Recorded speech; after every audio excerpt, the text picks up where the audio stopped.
Kuyov bolam singillari. Kuyov bolamning singillari, o sizlar nima edi? Keling singlim, men kameraga yaqinroq o'tiring, men bir narsa aytib beraman. Menga bitta fon bering. Singlimizning chun yurakdan aytgan she'rlari va bir narsadan men ilhomlanib bir narsa aytaman. Kuyov bola baxtli butun bo'lsin. Yaqinda bir joyga to'yga borsam, bir akamning 4 o'g'li bor ekan. Rahmat. 4 o'g'lim juda hurmat qiladi. Yaqinda yubiley qilib berdi, lekin men bolalarimdan roziman deyishlikka hayo qilyapman. Doniyorbek dedi. To'yda ozgina qizib olgan ekan, ammo ko'zlarida yosh.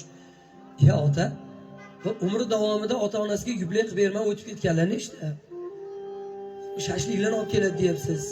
Nimaga rozi emasman degani hayo qilyapsiz desam, chunki kelinlarim bilan birga meni qizim ehtiyot qilmayapti, hurmatini qilmayapti. Qizlarim kelganida kelin quvog'ini so'valyapti, o'g'limga bir narsa degan uyalyapman dedi.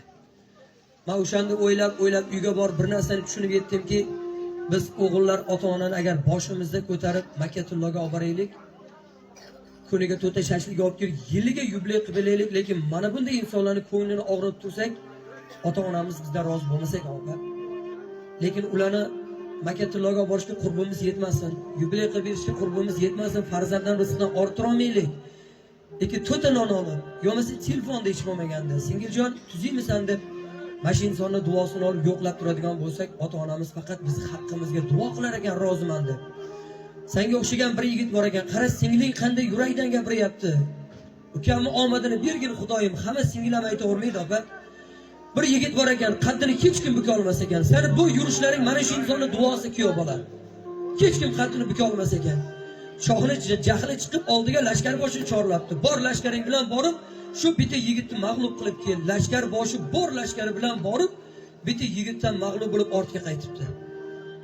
Shohni fig'oni falakka chiqib oldiga vaziri chorlab, bu yigitni yengishni yo'li bormi? Bu qaddini bukishni yo'li bormi? Vazir aqlli bo'ladi, opa, bor. Uni singlisi debdi. Oldiga singlisini chorlab, qo'liga zahar berib, shu zaharni iningni taomiga qo'shib bersang, davlatimni yarmini beraman. Bolalari qanday rohatda yashaydi, o'ylab ko'r. Singil o'ylab ham ko'rmay, qo'lidagi zaharni shohning yuziga otibdi. Shoh farmon beribdi. Menga zahar otgan qo'lini choping. Singilni qo'lini chopishibdi. Shu zaharni iningni taomiga qo'shib berasan, ovozini boricha yo'q deb qichqiribdi. Menga yo'q degan tilini ham choping, singilni tilini ham chopishibdi. 3-marotaba shu zaharni iningni taomiga qo'shib bermasang, boshingni tanangdan judo qilaman. Yo'q dey desa qo'li yo'q. Yo'q dey desa tili yo'q. Singilni ko'zlaridan yum yosh oqib, falakka boqib nimalardir nola qilar, g'azab ko'zi bilan shohga qarab boshi bilan yo'q degan javobni berar. Shoh osongina farmon beribdi. Menga yo'q degan, boshini tanasidan judo qiling. Singil ini uchun qurbon bo'lishlikdan tolmabdi.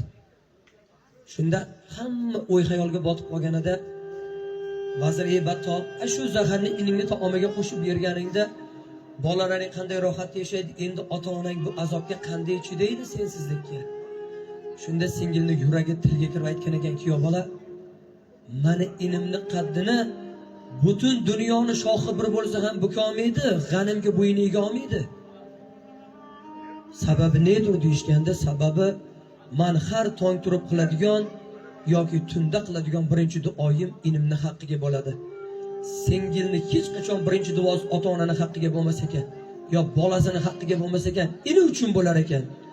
Yo Robbim, inimni asra, qaddini bukma. O'zing g'oyibingdan baxt ber, boylik ber deb duo qilar ekan. Chunki ota-onasini suyangani she'rida aytib ketdi-yu, buni inisida. Shuning uchun inini haqqiga duo qilar ekan singil.